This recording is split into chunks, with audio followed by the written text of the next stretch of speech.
Big breaking news, এবার 35 বছর বয়সেও হওয়া যাবে সিভিক ভলেন্টিয়ার।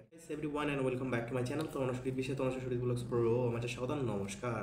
তো আসলে তোমার সবাই খুব ভালো আছো আর আমি খুব ভালো আছি। তো আমার স্বাগত, নমস্কার। আজকের ভিডিওটা অনেক ইন্টারেস্টিং হতে চলেছে, কারণ কি থাম্বনেল আর টাইটেল দেখে বুঝে গেছে এবার 35 বছরেও বয়সেও হওয়া যাবে সিভিক ভলেন্টিয়ার। তো 35 বছরের বয়স হয়ে গেল, এবার সিভিক ভলেন্টিয়ার হওয়া যাবে। তো কীভাবে সিভিক ভলেন্টিয়ার হবে? তো 35 বছর বয়সে রাজ্য সরকার কী এমন পদক্ষেপ নিয়ে এসেছে সেটা আপনাদের সাথে বিস্তারিতভাবে আলোচনা করবো।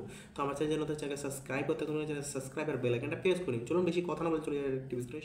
এবার 35 বছরের বয়সেও হওয়া যাবে সিভিক ভলেন্টিয়ার। তো দেখুন, বাংলার বুকে সিভিক ভলেন্টিয়ার নিয়োগ এক কথায় মমতা বন্দ্যোপাধ্যায়ের মাস্টার স্ট্রোক।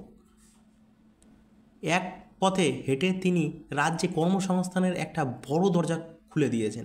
এবার তার সরকার ভাবনা চিন্তা শুরু করেছে সিভিক ভলেন্টিয়ার নিয়োগের ক্ষেত্রে প্রার্থীদের বয়সের ঊর্ধ্বসীমা 27 থেকে বাড়িয়ে 35 করার। এই প্রসঙ্গে সরকারের নীতিগত সম্পৃক্তি ইতিমধ্যে মিলেছে বলেই নবান্নের সূত্রে খবর। সব ঠিক থাকলে আগামী লোকসভা ভোটের 2026-এর আগে যে কোনো দিন সিদ্ধান্ত ঘোষণা করতে পারে নবান্ন। সেক্ষেত্রে রাজ্যের বহু বেকার যুবক যুবতীর কর্মসংস্থানের সুযোগ পাবে বলে আশা করা হচ্ছে। রাজ্যে আইন শৃঙ্খলা ব্যবস্থা দাঙ্গা রাখতে মুখ্যমন্ত্রী এদিকে যেমন শহরাঞ্চলে একাধিক পুলিশ কমিশনারেটের গড়ে তুলেছেন, তেমনি গ্রামীণ এলাকায় একাধিক পুলিশ জেলা গড়ে তুলেছেন। একই সঙ্গে বড় ও জনসংখ্যাবহুল্য থানাগুলিতে ভেঙে নতুন একাধিক থানা তৈরিতে নজর দিয়েছেন মুখ্যমন্ত্রী।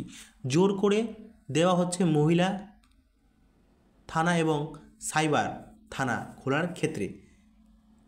খোলা হচ্ছে কোস্টাল থানাও। আর এই প্রতিটি ক্ষেত্রে বিভিন্ন পদে নিয়োগের দরজা খুলে যাচ্ছে। এর মধ্যে যেমন এসআই, এএসআই, ওসি, সার্জেন্ট পদ থাকছে, তেমনি থাকছে সিভিক ভলেন্টিয়ার ও গ্রিন পুলিশের পদও। নবান্ন সূত্রে জানা গিয়েছে, লোকসভা ভোটের আগে কলকাতা সহ গোটা রাজ্যে নতুন করে সিভিক ভলেন্টিয়ার ও গ্রিন পুলিশে নিয়োগের প্রক্রিয়া শুরু হবে। সেই সময় প্রার্থীদের বয়সের ঊর্ধ্বসীমা 27 থেকে বাড়িয়ে 35 করার কথা ভাবছে মমতা বন্দ্যোপাধ্যায়ের সরকার।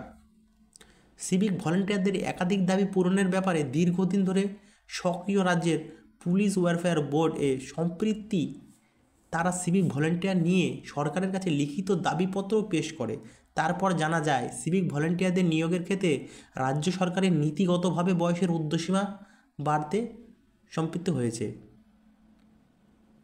বর্তমান কলকাতা ও রাজ্য পুলিশে মিলিয়ে প্রায় 1,25,000 সিভিক ভলেন্টিয়ার আছেন। শুরুর দিকে কর্মক্ষেত্রে সিভিকরা অসুস্থ হয়ে পড়লে ছুটি ও দূরস্থ বেতন কেটে নেওয়া হতো। তাছাড়া নির্দিষ্ট ইউনিফর্ম, দুর্ঘটনা বিমা ও পরিচয়পত্র ইত্যাদি কোনো বলাই ছিল না। এইসব কারণে সিভিকদের মধ্যে চাপা ক্ষোভ ছিল। ওয়েলফেয়ার বোর্ডের কর্তারা দাবি, তাদের লাগাতার প্রচেষ্টার ফলেই ধাপে ধাপে পরিস্থিতি উন্নীত হয়েছে। যেমন কনস্টেবল নিয়োগের ক্ষেত্রে কর্মরত সিভিক ভলেন্টিয়ারদের জন্য প্রায় 10% কোটা রয়েছে। চলতি বছরের মাঝামাঝি রাজ্য সরকারের ঘোষণা করেছেন, কর্মরত অবস্থায় কোনো সিভিকের মৃত্যু হলে তা দুর্ঘটনার কারণে কাজ করতে অক্ষম হলে পরিবারের একজনকে চাকরি দেওয়া হবে। এই সিদ্ধান্ত সিভিকদের সামাজিক সুরক্ষা অনেকটাই নিশ্চিত হয়েছে বলে দাবি ওয়াকবহল মহলে। তো আমি আজকে আমার ভিডিওটা এখান থেকে শেষ করছি, আর দেখা হচ্ছে নেক্সট ভিডিওতে। Tata, bye bye.